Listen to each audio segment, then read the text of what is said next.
we protect what we love. It's really that simple.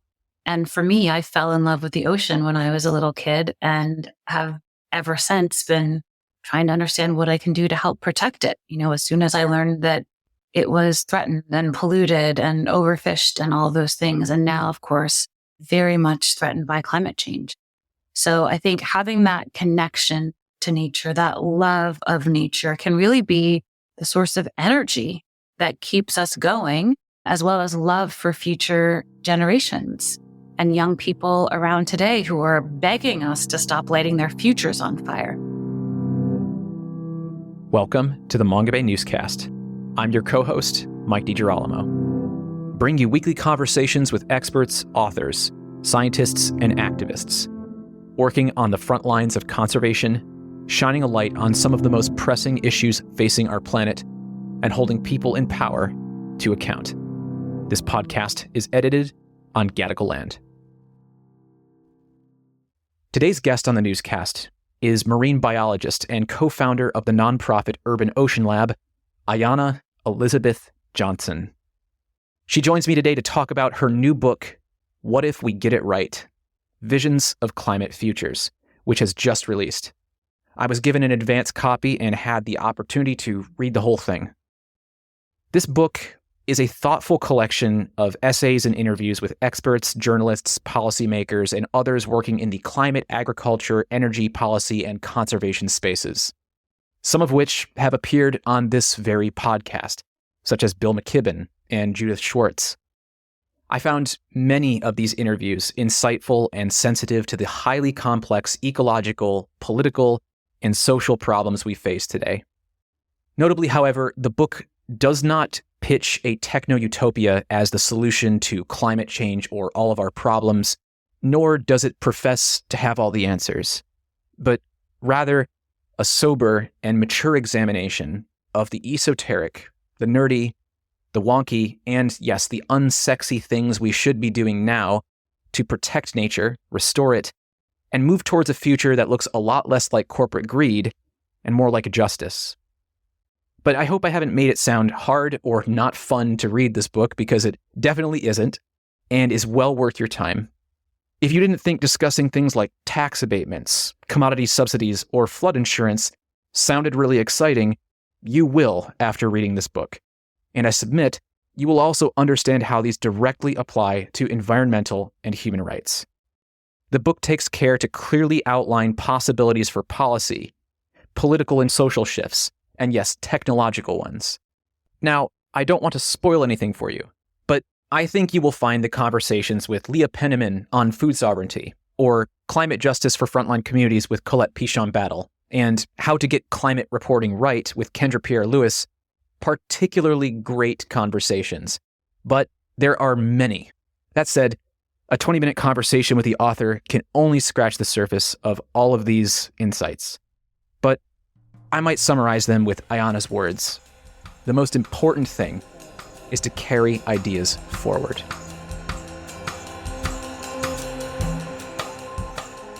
Ayana, welcome to the Mongabay Newscast. It's great to have you with us.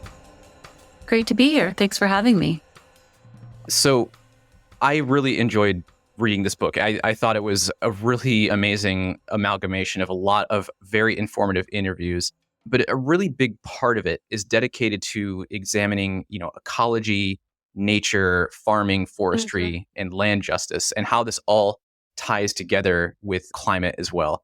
And many people you interview talk about this in varying contexts and how that intersects with human rights, how we treat nature, how these delicate systems connect with our infrastructure in our way of life. Something you wrote in the book, said something to the effect that you often don't think that nature or ecosystems get enough love. So I just, do you still feel that way? Do you still feel like nature or biodiversity doesn't get enough love in conversations being had right now in the mainstream? When it comes to climate change, absolutely. I mean, it's as if all we need is technology to solve this crisis that we're in, when in fact we know that nature is something like 30 or 40% of the solutions. If we protect and restore ecosystems and put things back in balance, the magic of photosynthesis can really get us a long way to where we need to go. Yeah, it was really great to hear you. Like you mentioned in the book that a techno utopia isn't going to solve all of our problems. That's not all the answers. So there was something else that you mentioned. You brought this up in a conversation with David Marchese in the New York Times. And you said that something that you feel like often doesn't get examined is the political divisions that present barriers to change. So I was wondering if you had any reflections after making this book. Do you have any reflections on what some of those political divisions are? Is there anything that you learned or gleaned from your work on this book? Well, we're obviously in a really critical political moment right now, right? We're in the middle of extremely intense and high stakes election season here in the United States. And we have really stark differences between the candidates at the presidential level, right? We have, Trump, who rolled back 100 environmental protections, regulations when he was in the White House. And during this campaign has already promised that if fossil fuel executives donate $1 billion to his campaign, he will regulate in their favor if he gets back in the White House, so that they make $100 billion more of profit, right? And on the other hand, you have Kamala Harris, though, of course, there's things we would wish were stronger about her environmental record, has been a climate justice champion for many years, was the deciding vote on the Inflation Reduction Act, the largest investment in climate solutions in not only US, but world history, and actually acknowledges that climate change is a problem that we have to deal with, and that there is a big economic, manufacturing, infrastructure, and jobs component to addressing them. So I think my choice is pretty clear on that one, but it's really important for us to think about down ballot elections, right? Those local representatives, the city council members, the public utility commissioners, the port commissioners, right? Mayors, all of these things that we don't necessarily think of them as climate leaders, but they absolutely are. That's where these policies are getting implemented, these climate solutions from, how fast do we transition off coal energy? Or do we have municipal composting? Or are we investing in public transit, not just EV charging stations, right? All of these things are decisions that are made by local politicians, and the conversations in this book led me to appreciate that even more, that the implementation is really happening at a local level. We all need to be paying attention to what's going on in our communities, to show up at those city council meetings when we have opportunities at town halls. These people are there to represent us. And if they don't hear from their constituents that we care about this issue, they're not going to prioritize it because there's a lot of other stuff going on. So the interviews in this book, actually, there's one interview I didn't get to do. There's two, but that I wish had been included in the book. And one of them was with the founders of Environmental Voter Project and Lead Locally. And they are doing everything they can to get environmentalists to vote in the case of Environmental Voter Project, because over 8 million Americans who are already registered and already have climate as their number one issue did not vote in the 2020 election. 8 million. And we know how close elections can be, right? And then Lead Locally supports specific down ballot climate candidates, all those local positions that I just mentioned, and making sure we have people in those roles who get it is critical. So I'm actually bringing both of those organizations with me on my book tour to register volunteers with them so that we can make this a climate election. So just the politics of it all. Yes, there's division, but right now, what I would like everyone to focus on is who's the best option for climate and the other issues you care about, and just do everything we can to make sure they're the ones that we're arguing with once they're in those roles. So there's a strong theme in this book, or it's something you touch upon in your interview with Judith Schwartz, and it's biophilia.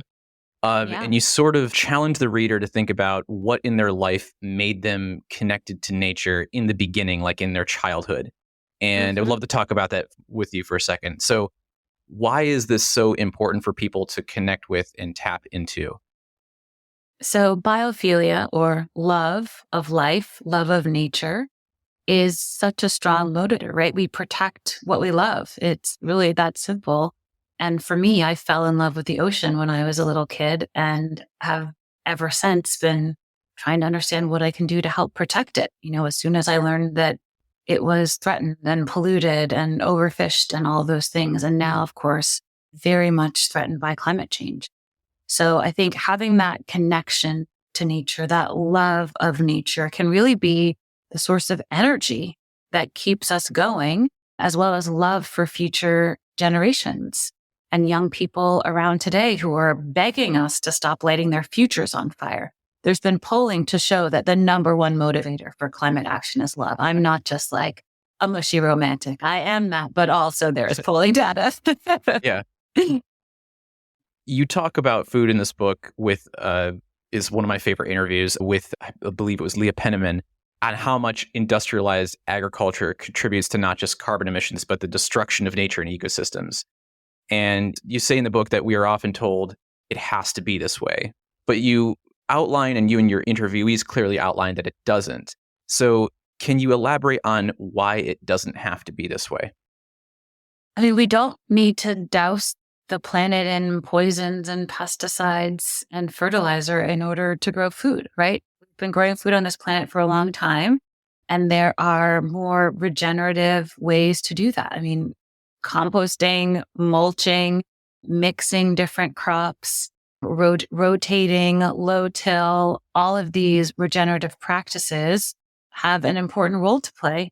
And a lot of that fertilizer is over applied and ends up running off of the topsoil into streams, into rivers, to the ocean, causing dead zones because of this eutrophication, this excess nutrients that lead to algal blooms, which then sink the seafloor, and as they're decomposing, are using up all the oxygen, and the fish don't have enough oxygen. It's just a mess, right? So I think we need to not just think about what's happening on land and in the soil and making sure we're protecting all the microbes and life in there, the biodiversity in the soil, but also thinking about what it would mean, the literal downstream effects of industrial agriculture are deeply concerning. So I think, as well as the health risks for agricultural workers who are very much exposed to the poisons that are often used on fields. So I think we've just got to get a lot more creative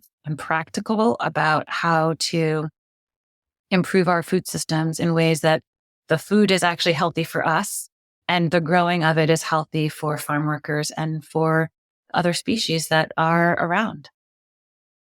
I love in the book how, towards the end of interviews, you always ask your guests some practical advice of, how we get things right. Something Leah mentioned is the policy suggestion. It's HR 40, which, includes things like, food justice certification, rematriation, ending commodity subsidies, incentivizing regenerative agriculture and cover crops. These are all super practical, can-do things that I feel like don't get enough attention. And I just wanted to say I really appreciated you talking about those and bringing them up in conversation. Did any of that surprise you, or was there anything that you gleaned in those conversations that really just stuck out to you that you wish more people knew? Mm-hmm. I mean, I've thought a lot about agriculture in the past 20 years since my mother became a farmer upstate New York, an hour or so from Leah Penniman's farm. So she's so poetic and incredible. And the way that she understands both the policy and the organizing pieces of this, as well as the actual growing of food, is super impressive. The idea that what we need to do as farmers is call the carbon home to the soil, right? That the carbon is not the villain, it's just in the wrong place, is such an important message, I think. Yeah, I mean, I think because I've worked with and known the people I've interviewed in this book for many years, most of them, there weren't a ton of surprises, but it was certainly delightful to be in conversation with them and to draw out of them all these wonderful things that I know they have expertise in. But one thing that I talked about with Bill McKibben was just the importance of making sure that people have their money in places where they're not investing in the expansion of fossil fuels, right? And most of us don't really know where our retirement savings are invested, what companies are in that mutual fund or portfolio. And if we don't know, there's probably fossil fuels in there. And if we're invested in fossil fuels, then that is doing more harm than all the good we can do with eating plants and being good pedestrians and bike riders and lowering our carbon footprints as much as we can. Because funding the expansion of fossil fuels is obviously very bad for the planet. And so I would encourage folks to, make sure you know that your money is doing right by the planet. There are lots of different options now, whether that's for 401ks or where you have your savings account that can help us. And I can offer resources that might be helpful to folks if they want to figure out better options. One is bankforgood.org. They have lots of different banks for you to evaluate and choose from, and greenportfolio.com on the investment side of things. So check it out. It's exciting to me that there's something that could take like a day of your life to figure out. Like, it's a pain in the butt. There's a lot of paperwork to move your money between accounts, but once you've done it, you're done. And then you're not passively causing this harm that you probably didn't even know you were causing and certainly didn't want to. Yeah, that entire interview was pretty illuminating for me as well. And I like how Bill actually talks about, additionally to this, the importance of heat pumps, which is something that I actually didn't previously think about. These are super effective. And to me, that was pretty surprising about, just how outdated our heating and cooling systems are in many nations. So, and they're great because you can use them as a retrofit option, right? You just sort of pop them in the wall. And so even if you have an oil furnace, you can just stop using that. You have to like renovate your entire house with all these ducts. There are ways to just have standalone units there. So I think my mom installed heat pumps in her house a few years ago, and it was a total game changer because she was mostly heating the house with a wood stove, which had all of this smoke associated with it, which is not good for you. So I think that's sort of the open secret here, right? These are upgrades. Like going from spewing gas in your kitchen to cook to induction stoves, that's an upgrade. Electric cars are an upgrade. High-speed trains are an upgrade. Insulating our homes to save energy, that's an upgrade. Solar panels, absolutely an upgrade, right? And so I think there's been all this resistance, like it's a bad thing to have like really good appliances. It's just a lot of the solutions on climate are just better. They like smell less, they cost less, it's just a good thing to do. Hey there. Thank you, as always, for tuning in and listening to the Mongabay Newscast. We really appreciate it and all of your support. If you happen to be listening to us on a browser, or even if you aren't, and you enjoy our work, I heartily encourage you to subscribe to the show using your favorite podcast platform and leave a review. Doing both of these things helps us reach a wider audience, and it's also the best way for you to stay up to date on our most recent episodes. And if you're really enjoying Mongabay's work, you can also subscribe to our newsletter, which is conveniently located in the upper right-hand corner of Mongabay's landing page at mongabay.com. Thanks again, and now back to the conversation. I do want to touch upon another interview you did with Kendra, because that was such a good conversation. And you were discussing, that's Kendra Pierre-Louis, award-winning climate reporter. You were discussing about like how protests are covered, and I thought her advice here was so incredibly important. And it was that, and she was mentioning that reporters should be covering what a protest is for, not just what happened in the protest, but what the protesters are out there for. And it made me think about sort of the recent increased criminalization of protests. Yeah. And I was wondering if you had any thoughts on that interview or any reflections that you wanted to share with us. Well, first I'll say I'm really concerned about the criminalization of protest, right? We don't have our First Amendment rights to free speech if every time we speak up, we are at risk of arrest. I think, peaceful protest is such a huge part of the foundation of this country. And we're going to need to raise our voices on climate because politicians are absolutely followers and not leaders on this, right? We can't just wait for corporate executives to do the right thing because they like read some scientific article that they just hadn't gotten to in their reading queue before. That's just not how this is going to play out. As Bill McKibben says, as Jade Begay also says in this book, Indigenous climate justice leader and political strategist, like there's not going to be a scenario where we don't need to protest. That's just not going to happen in the near term.